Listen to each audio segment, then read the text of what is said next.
Nalanda university 1400 साल पुराना है और भारत में फिर से स्थापित हुआ है। ये एशिया का सबसे पुराना विश्वविद्यालय था, जहां कोरिया, जापान, मंगोलिया, तुर्की और श्रीलंका समेत कई देश के छात्र यहां पढ़ने आते थे। लॉजिकली व्याकरण, चिकित्सा, कला, गणित और भूगोल, संस्कृत जैसे विषय यहां पे पढ़ाए जाते थे। 2006 में पूर्व राष्ट्रपति एपीजे अब्दुल कलाम ने नालंदा यूनिवर्सिटी को फिर से जीवित करने का प्रस्ताव दिया। उसके बाद 2010 में नालंदा यूनिवर्सिटी को अधिनियम पारित हुआ और 2014 में यह फिर से स्थापित किया गया।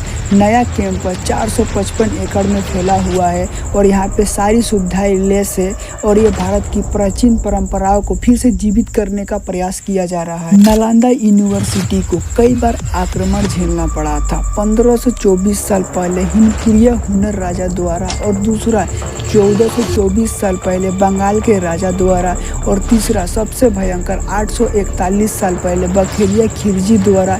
इस आखिरी आक्रमण में लाखों किताब और हजार प्राचीन हस्तलिखित ग्रंथ जल गए और हजारों छात्रों समेत कई विद्वान मारे गए। इस घटना ने भारत के भविष्य को बदल दिया और इसका प्रभाव आज भी हम महसूस करते हैं। आर्यभट्ट, ब्रह्मगुप्त जैसे सिद्धियों ने भारत के ग्रंथों से नालंदा यूनिवर्सिटी से शिक्षा प्राप्त की थी। उन्होंने दशमलव संख्या प्रणाली का विकास किया था, जो आधुनिक गणित का बहुत ही अद्भुत पहेली है। उसके अतिरिक्त आयुर्वेद, शतरंज और कपास योगी जैसे प्राचीन भारत के कला और विज्ञान नालंदा यूनिवर्सिटी से जो है प्राप्त हुई है। यदि ये विश्वविद्यालय अगर नष्ट ना हुआ रहता तो आज हम इंडिया दुनिया की सबसे अलग ही रास्ते पे होते। हालांकि जो हुआ सो हुआ, उसे बदला नहीं जा सकता। इसलिए नालंदा यूनिवर्सिटी का फिर से निर्माण किया जा रहा है ताकि ये अपने पूर्ण महत्व को जो है प्राप्त कर सके। और नालंदा यूनिवर्सिटी में 1000 साल पहले आए चीन से विद्वान जुआंग जेंग जैसे महान छात्रों को भी पढ़ाने में जो है सक्षम था।